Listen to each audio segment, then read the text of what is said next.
Duit pendidikan itu Bang. Pak, duit berapa aja Pak?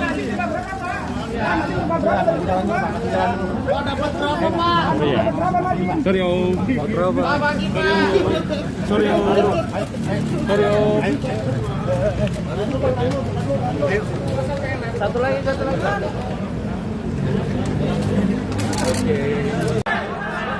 Mas Ibrahim.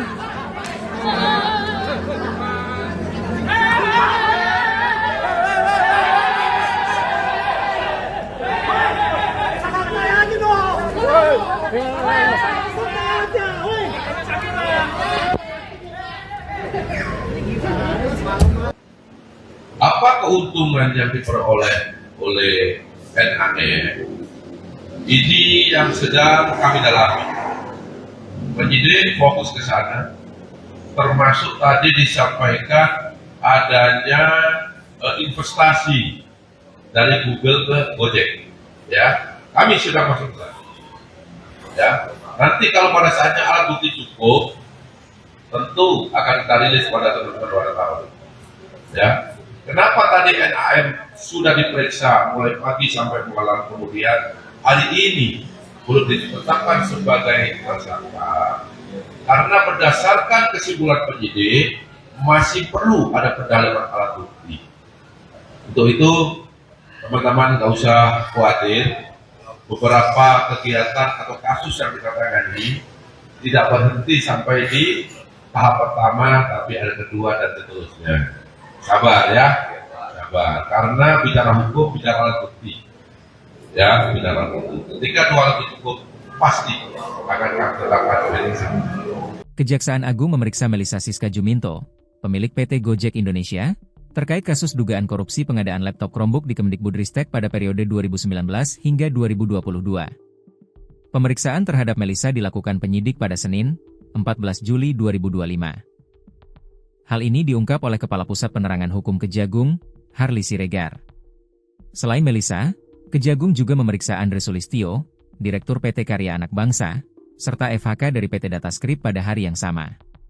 Ketiganya diperiksa sebagai saksi. Harli menyebut langkah ini dilakukan untuk memperkuat alat bukti dalam proses penyidikan. Penyelidikan ini berkaitan dengan program digitalisasi pendidikan yang dilaksanakan oleh Kemdikbudristek sejak 2019 hingga 2022, dan diduga syarat penyimpangan. Sebelumnya, Kejagung telah menggeledah kantor Goto yang berada di kawasan Kebayoran Baru, Jakarta Selatan.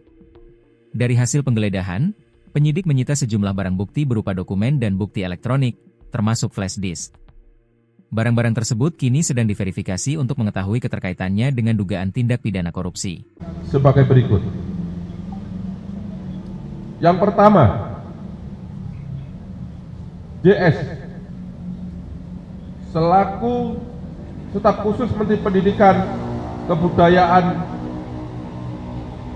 sejak tanggal 2 Januari 2020 sampai dengan 20 Oktober 2024.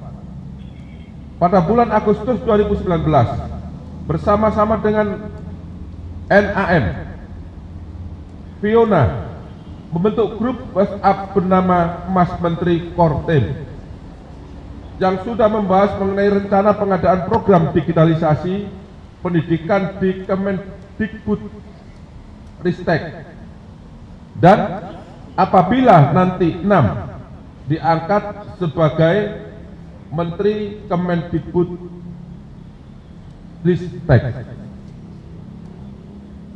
Kemudian pada tanggal 19 Oktober 2019, 6 diangkat sebagai Menteri di Kemdikbudristek. Pada bulan Desember 2019,